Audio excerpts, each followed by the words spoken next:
Although numbers have dropped in recent years, unplanned teenage pregnancies and sexually transmitted infections remain a major problem in South Africa. Government has numerous projects educating youngsters about being sexually active. But what really are some of the issues at play? When it comes to sex, teenagers face many challenges. They are confronted by lack of access to health advice, as well as social and cultural taboos around sex. The first thing the nurse asked me was my age, and I said I'm 17.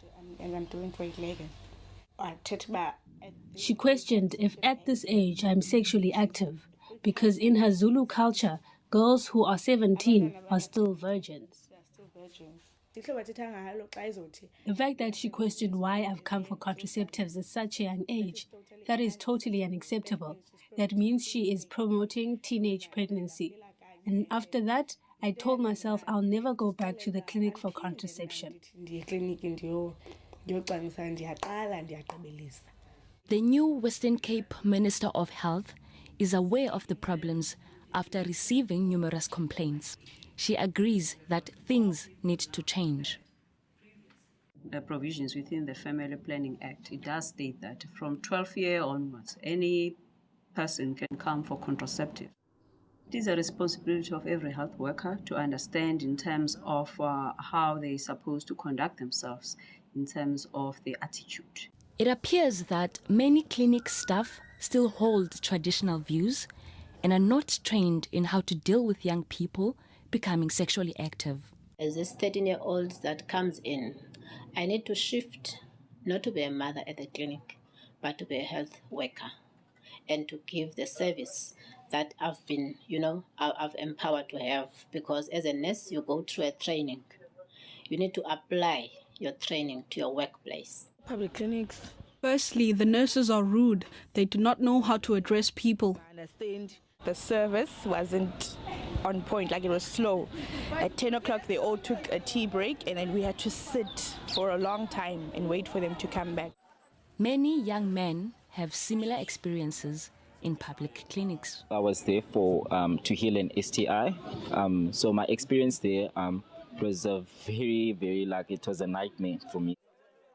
She went too personal, because I went there to heal it, but not for a lecturer or something like that. Because first of all, she was not my mother. If a person is very shy, to be helped by a female nurse, there's always male nurses around. Although parents have experienced having children, today many are ignorant of their daughters' and sons' needs and the pressures they face. These things weren't communicated to us when we were growing up. It is difficult for us to be able to talk to our children about contraception. Now when you tell them to use contraception or take them to the clinic, it's as if you opened a door for them to go out and have a sex spree. Some young people have been tackling the issue head-on. One Gugulethu-based youth organization has been inundated with complaints about how youngsters are treated in public clinics. For a dynamic youth organization, it's part of our daily living to empower abantu ngezinto that affects them, including your health.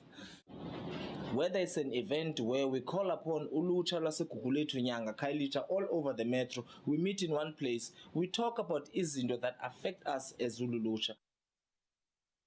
And things are obviously no better for those with different sexual orientations. Gays and lesbians are not properly accommodated at clinics, and they avoid them because they fear being asked personal questions. In one instance, a nurse asked a friend of mine how lesbians have sex. Health workers are supposed to make you feel at home and as though you'll get help. Will a change in clinic culture reduce the number of teenage pregnancies and sexually related infections? Or are the problems rooted in society? Hopefully, time will tell. Simamkele, Mantuntuta, Cape Town.